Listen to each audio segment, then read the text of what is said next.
Hey guys, so the last video I have is going through your syllabus. So we've talked about the handbook and we've walked through exact and we've walked through all the assignments. So this is kind of the nitty-gritty of where all of your points are going regarding all of those assignments and requirements. So to navigate to the syllabus, you'll just go to your simple syllabus page and then it's all outlined here. Hi, buddy. I know, it's really cool. I do like drones. Okay. I do. Go by daddy. Thank you. Sorry about that, guys. Okay. So, I'm the lead instructor of the course. Now, you in exact will have your capstone instructor assigned to you. So that's who you're going to be facilitating your shift to shift kind of connection with, right? So when you do your midterm evaluation or your second check-in or your final check-in, that's going to be with your assigned capstone instructor in exact.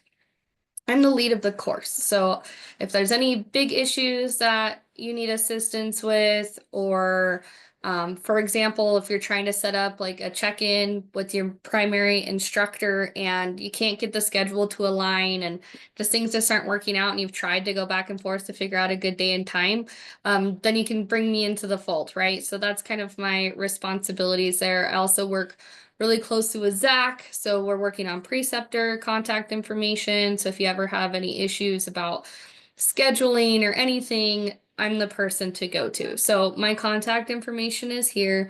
As always, please message me in Canvas before you message me in Outlook. I have so many messages that come through from an administrative perspective in my Outlook that I don't want to run the risk of missing a message from you guys. My Canvas inbox is my priority inbox, especially for you guys as students.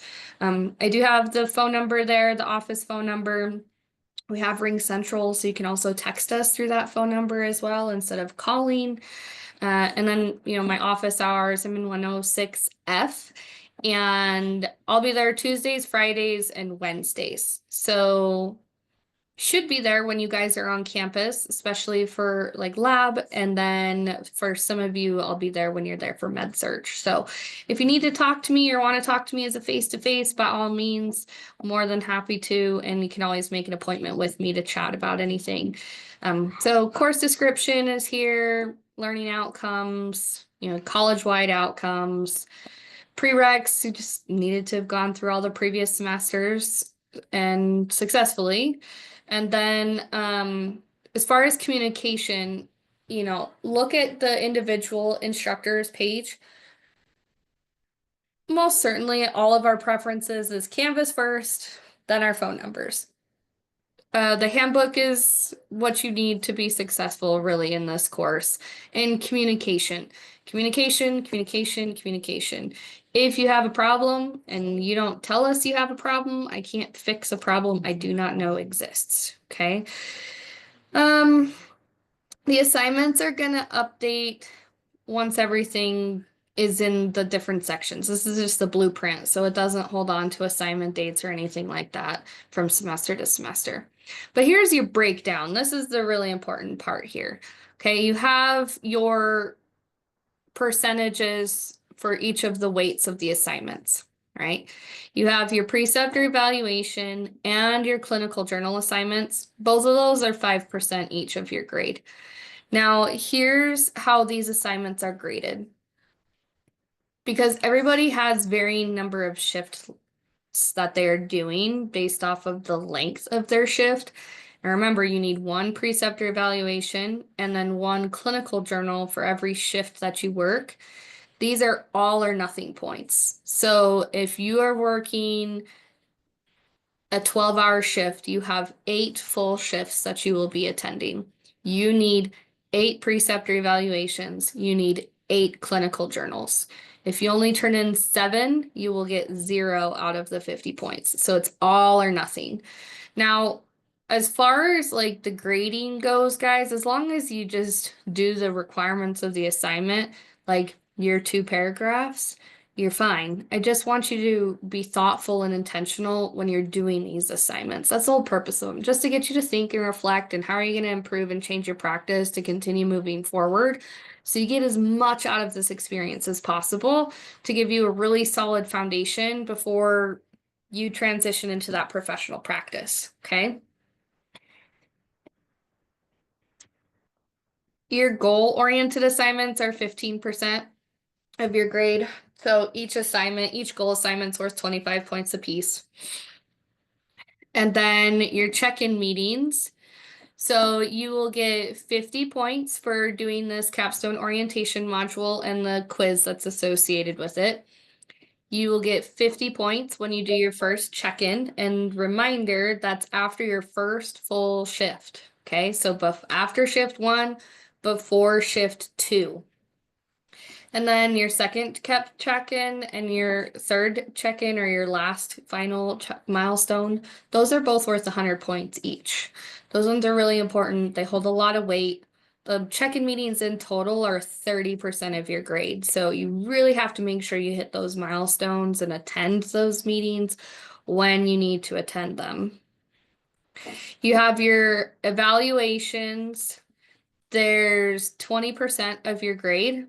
Okay, and the midterm eval and the final eval are 100 points apiece. So as a reminder, the only thing you need to do with those assignments is go into Exact, sign it, and then send it back to your instructor. After you sign it in Exact, your instructor will put the points into Canvas for you, so you don't have to worry about uploading anything into Canvas or anything like that. You just have to sign them in Exact.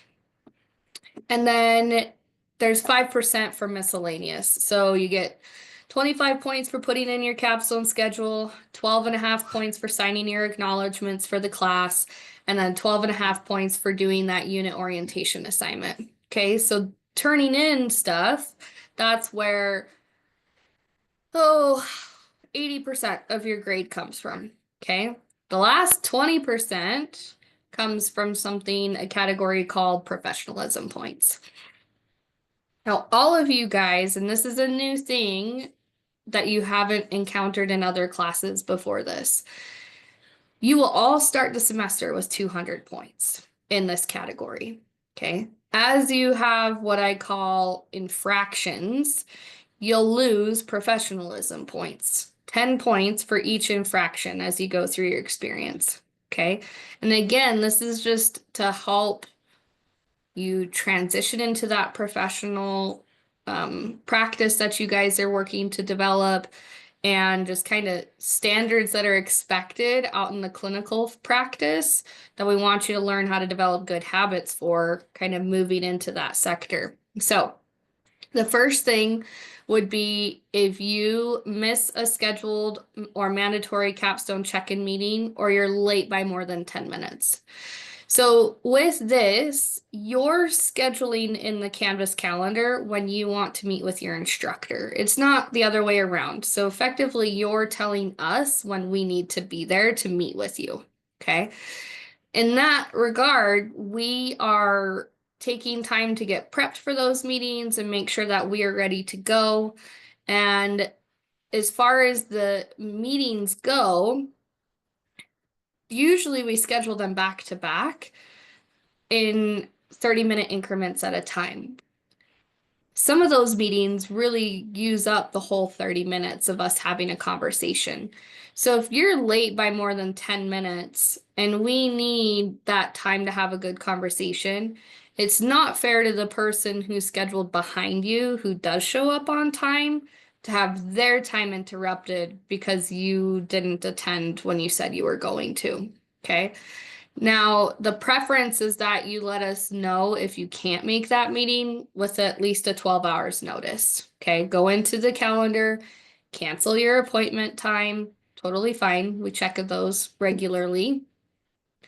But please don't just be a no call, no show.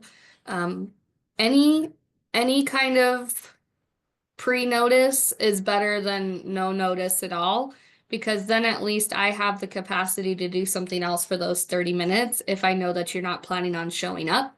Instead of just hanging out on Zoom, until 10 minutes has passed and we reschedule your appointment.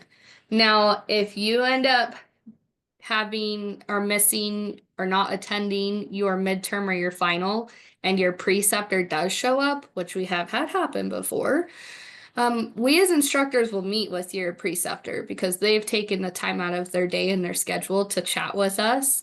But there's going to be points deduction on your guys' end for not showing up to that meeting unless, there were circumstances in which you could not be there, like a car accident or something. Okay. Because you can shoot us a text and we can always work on rescheduling if we need to. The other thing would be failure to turn in journal, preceptor evaluation, or goal assignments before the check-in meetings.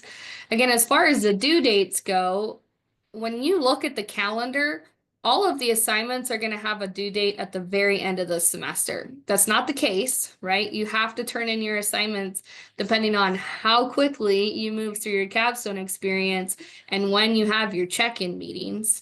So when you are getting ready to have your midterm check-in, you need to have turned in every journal that you've had for each shift, every preceptor evaluation for every shift, and then 3 goal assignments, right? So those are the milestones, and you kind of set your own due date depending on how fast you move through your capstone hours. But we do need them at least 12 hours before you meet with us because we, as your instructors, need time to go in and review your assignments. And that way we can have meaningful conversations with you. I don't want your capstone experience to just be like, oh, checkbox, done, and move on. Like, I would like to give you guys and all the rest of your instructors, we want to give you guys guidance and feedback on how to improve your practice, depending on what your goals are, right? So we have different conversations that we like to engage with you at different intervals as you go through the different check-ins. And if you don't do the assignments as required or as we have outlined, we're not able to have those meaningful conversations. Okay. Now, as far as the points deduction, it's per category of assignment.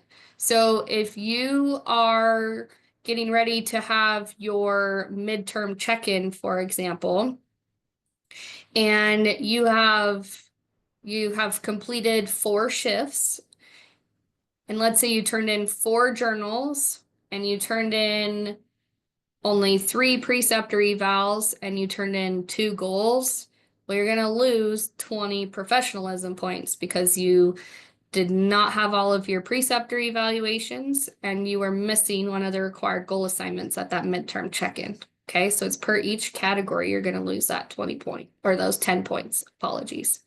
If you do not turn in your capstone schedule before your shifts start, or if you do not update your schedule as changes are made. Okay, I explained in the calendar or the timesheet, thing with the exact video why it's so important that you keep that updated.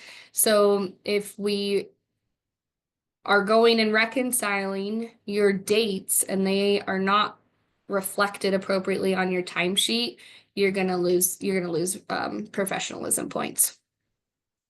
The next is failure to schedule check-in meetings in the time frame specified in the handbook. We have tried honestly, at this point, it's been years, to hold these check-in meetings at different places to see which one brings the most value to your guys' capstone experience. And the meeting checkpoints that we have outlined in your handbook work the best. The reason why we need to have that first check-in after your first shift is because there's a good chance you have identified an issue by the end of that first shift. And so if we can have a conversation with you and make sure right at the very beginning of your capstone experience that either A, you are solid and good to go and we'll see at the midterm, or B, I have a problem and I need help getting this resolved. It gives us an opportunity to address it right at the very beginning. Okay, so that's why what first check-in has to happen right after your first shift. The midterm, we make sure you're cruising through and that there's no corrections that need to be made. And then the final, just to wrap everything up and see how the rest of your capstone experience went. But if we don't have those meetings at the time frame, then we don't have opportunity to help you progress through this experience. And that's what I want it to be. And I want it to for you to experience. I don't want it to be a series of clinicals that happen to be at the same place. I want it to truly be this growth experience of you developing your nursing practice. Okay. So not only would you lose 10 points for not having the check-in when you were supposed to, but depending on the situation, you may lose the points for the meeting entirely. So an example of what I mean by that, let's say you're getting ready to do your shifts and you're creating your schedule. Well, right out the very gate, we won't even get to the midterm or the final. Let's say you were doing your very first week and you decided that you were going to work Friday, Saturday, Sunday and get 3 shifts out of the way. But you didn't schedule your first check-in until that Monday morning when somebody had appointment availability. You've already attended 3 shifts. You would lose the points for the professionalism, but you would also lose the 50 points for the or the first check-in that you needed to have between the first and the second shift. Okay. I said before in an earlier video, we don't have time to go backwards. We just have time to go forward, especially considering some of the time constraints that we have for the semesters with the blocks and everything else. So we would just continue moving forward and then we would look towards the midterm for the next meeting that we would have. Okay. So make sure you follow those outlined timelines. And if you have questions, please reach out to me. More than happy to have a conversation, phone call, email, however you want to converse. Chat in my office, it's fine. We just want to have you guys be successful with this experience. So that's the big ways that you can lose your professionalism points.